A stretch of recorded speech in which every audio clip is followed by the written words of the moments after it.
歡迎收睇《都市閒情》嘅齊齊增值星期四。其實珠寶首飾咧，除咗要嚟襯衫之外咧，要嚟欣賞都唔錯㗎噃。你話要設計呢個珠寶首飾咧，都係一門學問嚟㗎。咁所以今日咧，我哋請嚟咧就係第9屆香港珠寶設計比賽嘅得獎者啦，上嚟分享佢嘅心得嘅。3位咧都係呢一個公開組嘅大獎嘅朋友嚟嘅。歡迎晒3位先嚇。咁首先咧，同阿李小姐傾下偈先啦。我知道咧，你呢個嘅大獎嘅作品咧，仲攞到另外一個獎項㗎喎。咁佢其實都有個名㗎，係嘛？叫做花團錦束。可唔可以同我哋大家講下咧？咁通常我做設計嗰陣咧，我就會構思咗一個景象先嘅。咁我諗呢個3針嗰陣咧，就會覺得我自己一個花園裏面啦。咁有好多嘅鮮花，好靚嘅環境。咁點解我揾咗花嚟去做呢個設計咧？因為我覺得每一朵花咧都有佢獨特嘅姿態同埋美感啦。咁變咗咧就可以獨特咁樣顯示佢嘅美態。咁令到世界繽紛嗰個感覺咧，就融入咗呢件作品裏面。我覺得有少少似咧，直情咧好似新娘子咧拎住嗰個花球咁樣咧，俾人一種好開心、好喜悅嘅感覺咯。其實做呢一個設計嘅時候咧，其實個難度喺邊度咧？比較困難咧，就係佢嗰個擺位，同埋佢嗰個我哋就叫嗰個造杯啊，嗰個問題，譬如佢個層次感夠唔夠啦，同埋佢嗰個立體嘅程度啊，拋出嚟嗰個角度啊，好唔好啊咁樣。咁同埋嗰啲顏色嘅石嘅配搭咧，係咪都要都要諗埋嘅咧？係啊，咁我就用咗2種唔同顏色嘅寶石啦，就係呢個綠色嘅石林石同埋黃色嘅寶石。咁其實係一種漸變嘅顏色，咁顯示到一個花嗰個美態。唉，好靚，我好中意啊！好咁啊，另外嗰個即係大獎咧，就係梁生嘅啦。可唔可以同大家講下你哋有啲咩嘅即係得獎心得啊，同埋個設計個概念係點咧？呢個叫星光的加冕啦。我嘅心得係來自係圖書館啦，走去睇下啲書咯。佢係睇下啲參考書嚟到去揾出嚟。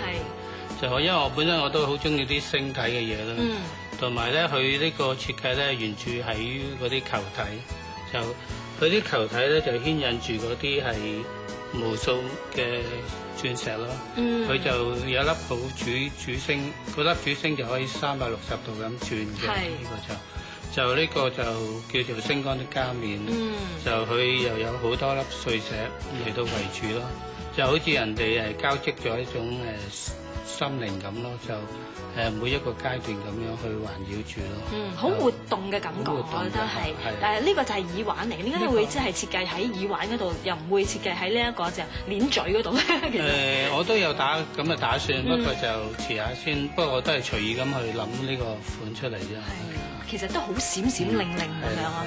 因為咧女士咧戴咗耳環咧，即係喐下喐下咁，我覺得更加佢嗰個活動嘅感覺咧就重啲。咁啊專登咧中間咧有一粒紅寶，另外一面就係個藍寶嚟㗎，係嘛？係啦。好啦，咁啊另外又問下羅生啦，你嗰個咧火焰我嘅主題叫係咪？火焰。嗰個靈感係嚟自一條絲帶啦。咁絲帶即係通花㗎。咁咧佢有呢個紅寶同埋鑽石。咁配咗玫瑰金咯，咁係同一個通嘅顏色咯。咁佢特別嘅地方就係將絲帶啦，翹成一個球體啦，即係好似一個手。咧，即係如果係咁樣做嘅話，即係好似要做得好特別，要仔細啲喎。好立體啦，要做得。如果唔立體就好平咯，唔夠靚咯。咁用咗幾多時間去即係諗呢個概念出嚟啊？用咗2-3日咯。咁其實嗰個顏色嘅運用啊，同石嘅運用咧，係咪即係專登係要用呢一個玫瑰金去配搭咧？係，仲配搭咗少少輕微嘅電黑嘅效果。係，如果一般如果唔係用呢一個，或者用翻一般我哋用即係銀色去做啦，或者就咁用金去做啦，其實個效果係咪真係爭好遠咧？你覺得？其實如果用銀色去做嘅話，可能會選擇用其他嘅石嘅顏色咯，就唔會用呢一個配合。係啦。其實我覺得你呢個個難度都幾高，我覺得好似好精密咁樣睇落。係啊。咁所以同你即係設計出嚟同埋做完出嚟咧，歸唔歸一咧？即係會唔會係都做得好接近咧？都好接近。同埋其實呢隻戒指特別嘅地方，佢係有輕微嘅震動，即係戴起嘅時候。即係有少少喐咁樣嘅。係啊。同埋即係個戒指可以甩得出嚟，我係做吊墜嘅。所以咧，其實咧，而家我哋即係香港嘅設計師，我覺得越嚟越成功，越嚟越叻，因為真係可以咧製作到一啲好靚嘅一啲嘅飾物咧出嚟俾我哋㗎。今日咧唔該晒3位上嚟同我哋傾偈，唔該晒。